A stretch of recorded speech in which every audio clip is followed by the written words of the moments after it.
ke-23 ayat 1 dan 2. Qad aflahal mu'minun.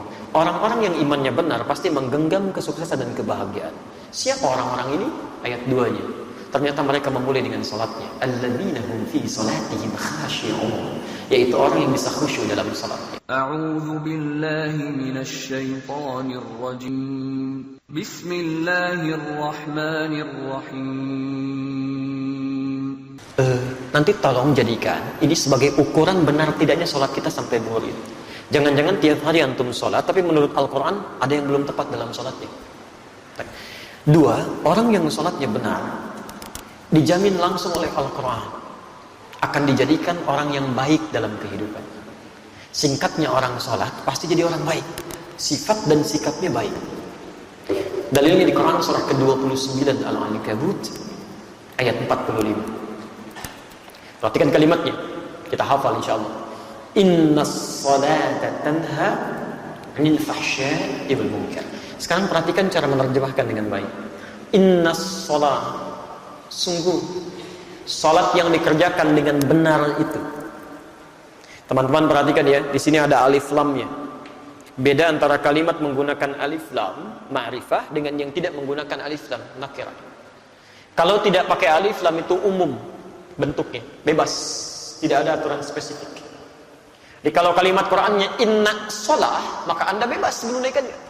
Mau buru-buru silahkan, mau tidak khusyuk itu pilihan.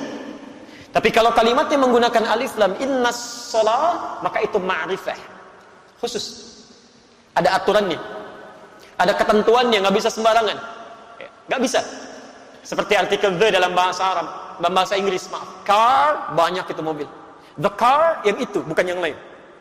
Dan semua kalimat salat dalam Al-Quran yang bermakna ibadah, itu semuanya menggunakan alif lam. Silahkan cek. Kalimat salat pertama Al-Baqarah ayat 3, posisi paling kiri pertengahan. Alladzina yu'minuna bil ghaib wa yuqimunas shalah. Al-Baqarah 43, wa aqimus shalah. 45, wasta'inu bis sabri was shalah. Selalu ada alif lamnya. Artinya cuman kalimat alif lam ini saja maknanya dalam sekali. Tunaikan salat sesuai aturan. Ada ketentuannya. Sahabat Nabi hidup di zaman Nabi, salat di samping Nabi, di masjid Nabi. Kemudian ketika salat keluar dari aturan, belum maksimal belajarnya, kata Nabi ulangi salatnya.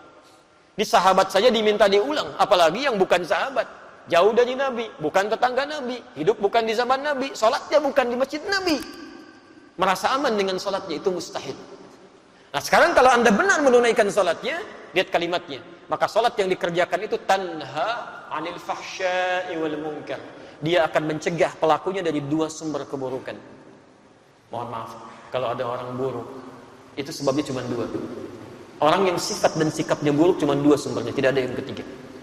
1, fahsya, keburukan yang bersumber dari syahwat. Ya.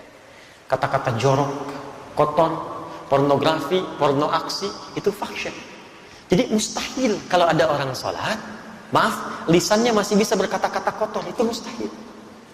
Kalau ada orang tidak sholat, kata-katanya kotor, dia nggak sholat. Yang aneh itu orang sholat, kata-katanya masih kotor. Itu yang keliru, pasti ada yang salah dalam sholatnya. Orang sholat, pandangannya masih tidak teratur, semua dilihat, pasti ada yang salah itu. Mungkar, keburukan yang diingkari oleh hati, sumbernya nafsu perut dan akal. Mencuri itu mungkar, korupsi itu mungkar, berselisih itu mungkar, merampok mungkar, membunuh itu mungkar. Tingkat kemungkaran paling tinggi yang balasannya neraka jahanam itu. Apalagi membunuh orang-orang beriman itu ya, itu jelas kalimatnya langsung.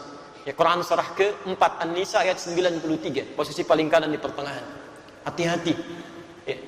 Hati-hati, wa may yaqtul mu'minan muta'ammida. Siapa yang sengaja merencanakan pembunuhan terhadap seorang beriman, satu saja nyawa orang beriman tumpah, fajaza'uhu jahannam, maka tempatnya di neraka jahanam orang itu.